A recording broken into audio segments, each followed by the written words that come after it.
Tine mă voi bucura, că ai lucrat în viața mea. Și sunt atât de fericit de când în lume m-ai găsit.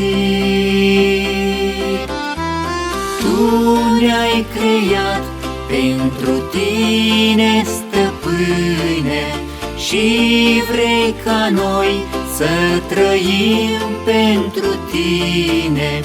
Doamne, sufletul meu nu-și găsește liniștea decât în prezența Ta. Te caut iar în zori de zi și vocea vreau a-ți auzi, căci setea sufletului meu se stinge doar cu Dumnezeu. Tu ne-ai creat pentru Tine, Stăpâne, și vrei ca noi să trăim pentru Tine. Doamne, sufletul meu nu-și găsește liniștea decât în prezența Ta. Nu mă lăsa să mă abat de la cuvântul ce ne-ai dat, căci doar atunci când îl trăiesc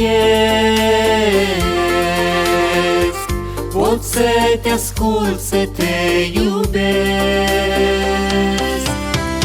Tu ne-ai creat pentru Tine, Stăpâne, și vrei ca noi să trăim pentru Tine.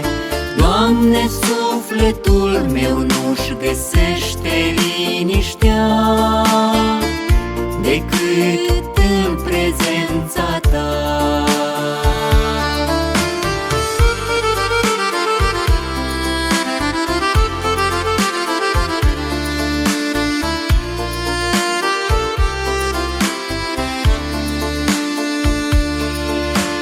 Tu ne-ai creat pentru Tine, Stăpâne, și vrei ca noi să trăim pentru Tine. Doamne, sufletul meu nu-și găsește liniștea decât în prezența Ta, decât în prezența Ta.